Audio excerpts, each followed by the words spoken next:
Santa Rosa Plateau is about 8,000 acres of grassland habitat acting as an important corridor to deer and mountain lion, as well as home to the only reproducing Engelmann oaks in the States. Over 50 different wildflowers bloom in the area. The most common is the California poppy. I am particularly fond of its hawks and am always hopeful that I will catch sight of a great horned owl or golden eagle.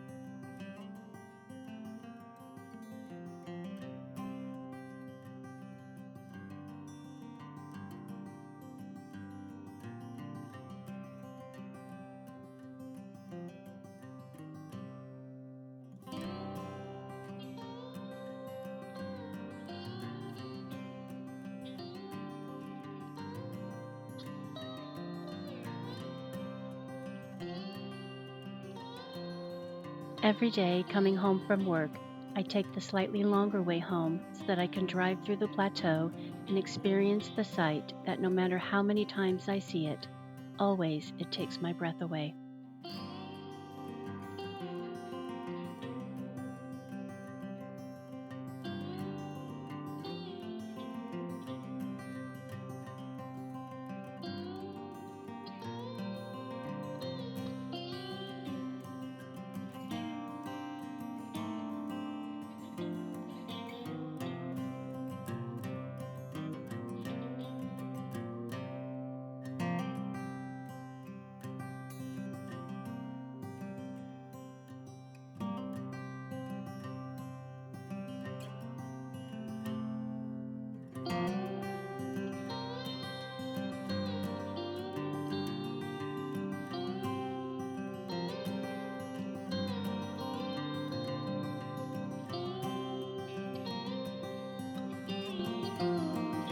Rivendell Sanctuary, our home, is nestled in Deleuze Valley, a fertile area full of orchards and vineyards.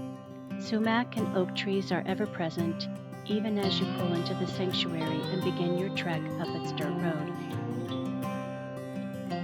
To your right, there is an old, wise oak forest and riparian zone. The area is home to a diversity of wildlife who are reliant upon the year-round creek, and because of this, the sanctuary has put the area under conservation status, and outside of the nature trails and a memorial for my father, we will not disturb the area.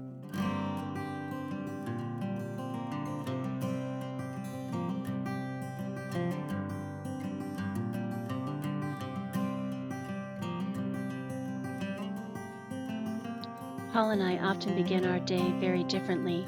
As a devoted coffee drinker, my day always begins with coffee and journaling. This summer, we've been plagued by ants. They are pesky, and one has to be careful because they bite too.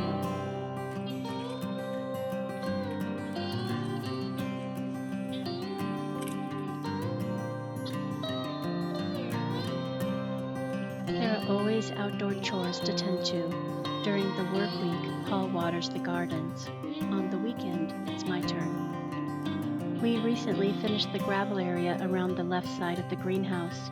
We found someone giving gravel away, and Paul spent an afternoon loading it up in our trailer and bringing it back to the sanctuary.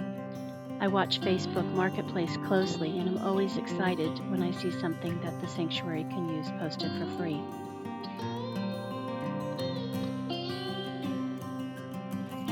The night before the tropical storm, we retreated to a light show. Paul was up early the next day, securing everything and anything that could potentially be blown away.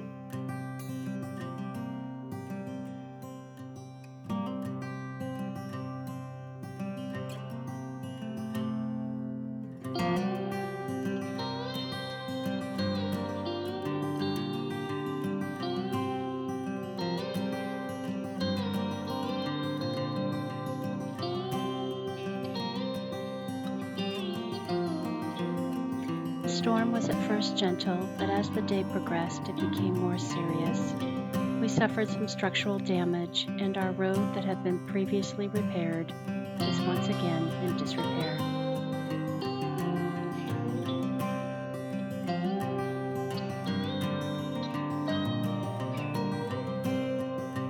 We didn't sleep much.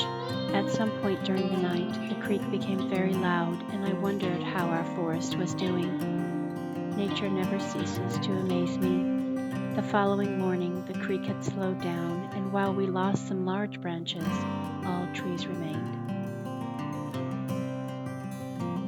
We have our work cut out for us in the Shire. The poison oak thrives, and to be honest, we aren't quite for sure what to do about it. I've just read an article about the changes in climate, and that poison oak would grow stronger and more poisonous because of it.